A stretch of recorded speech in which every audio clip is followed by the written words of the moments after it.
Strong values and strong opinions. The Mike Broomhead Show. KTAR News, 92.3 FM, and the KTAR News app. How many people are excited about watching tonight's debate, feeling as if they're going to learn a lot that's going to help them decide? This is like preseason football to me. You don't learn a lot. Fans of the team want to see the team on the field. There are going to be people there cheering, but largely they're the diehard fans. But you're not going to learn a whole lot because we're not close enough to needing to know a whole lot. But the one thing that is here that's so odd is that Trump is still the focus, even though he's not going to be there. Justin Finch, ABC, what is Trump doing while the others are debating? Sources tell ABC News Trump pre-taped an interview with former Fox News host Tucker Carlson to run head-to-head against tomorrow's first 2024 Republican presidential debate in Milwaukee. Trump on social media posting that he's not attending, adding the public knows who I am and what a successful presidency I had. I will, therefore, not be doing the debates.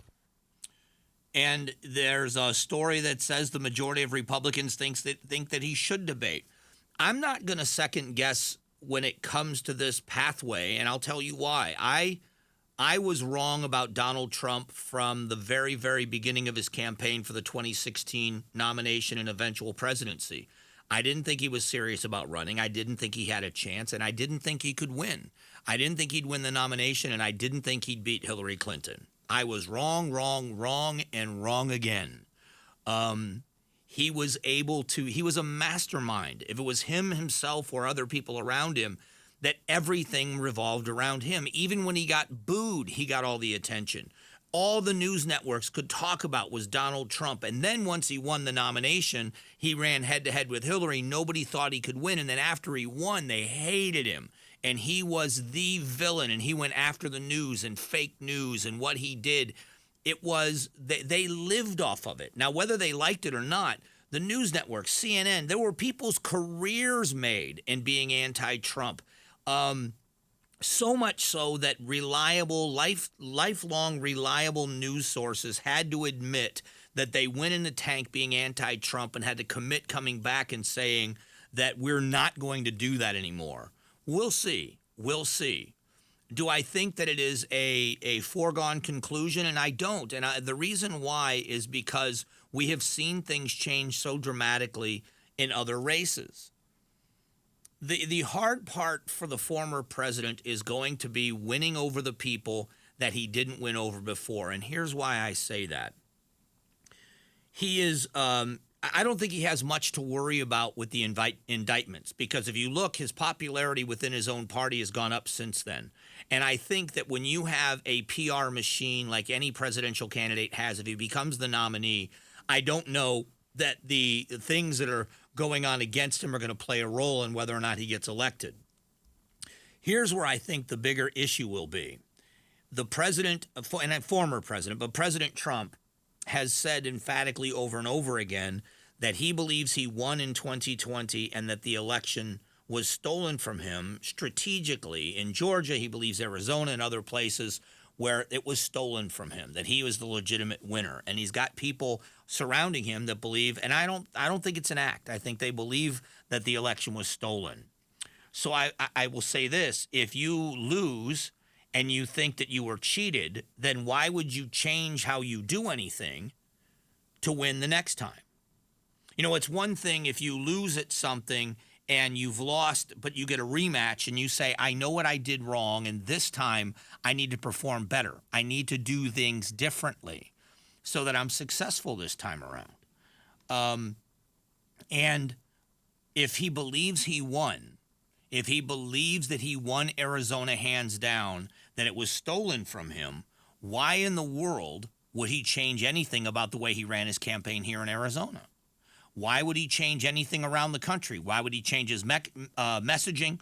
Why would he change the way he tweeted and the way he said things about people? Why would he do any of it different? That's the one concern I have, is that, and he's brilliant, so I wouldn't be surprised. And I mean that as respectfully. He's a brilliant guy, obviously.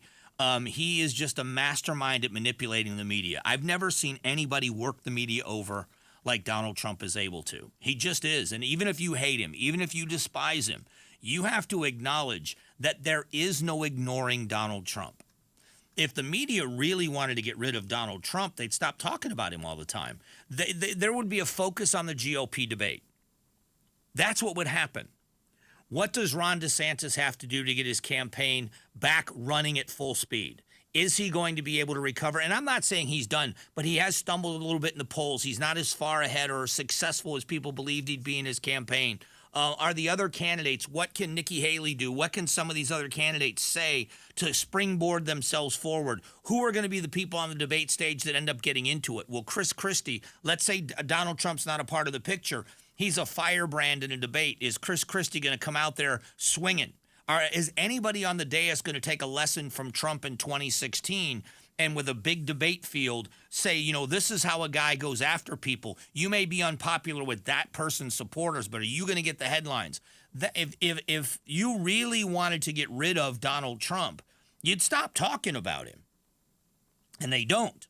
When they talk to candidates, they ask about why Trump's not there and should he be there. They ask other candidates, and the only quotes we get from other candidates are not about big issues. It's not normally, and I know they're saying them, but we're not hearing about them in big numbers about what's going on in Ukraine and what do we do about the economy and what are we going to do about fuel prices. And no, they talk about is Donald Trump's indictments, are they legitimate? Should he drop out of the race? How do you feel about this? Have we weaponized the DOJ? Do you agree with the former president? What about those documents? So the only time we hear from any of the other candidates is when they're talking about the former president. If the news media wanted to get rid of Donald Trump, they'd stop making him the center of every question and every conversation, and they just can't help themselves. I think this debate is going to be largely about policy, but let's see if they fall into the Trump trap.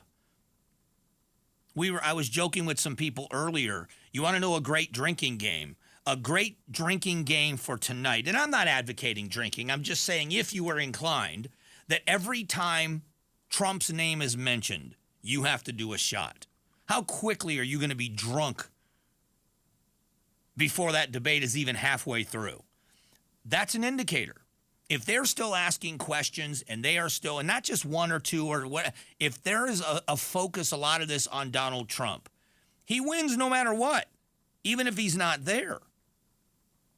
So I'm anxious to see that's the one thing I'm anxious to see here is how you handle it. You know, how do you handle those things? The last analogy I'll use is I keep using the football analogy. Aaron Rodgers is no longer the quarterback of the Green Bay Packers. It is preseason, so everybody wants to know, how is his replacement playing? Is this guy going to be able to step into the shoes of Aaron Rodgers and run this team? Can they be a good team without Aaron Rodgers? That's a legitimate conversation. If you get into the regular season and people are still making that comparison, that quarterback's not doing a very good job. He needs to put his stamp on the game and stand alone with his accomplishments. And I'm anxious to see if the GOP debaters are going to get that done.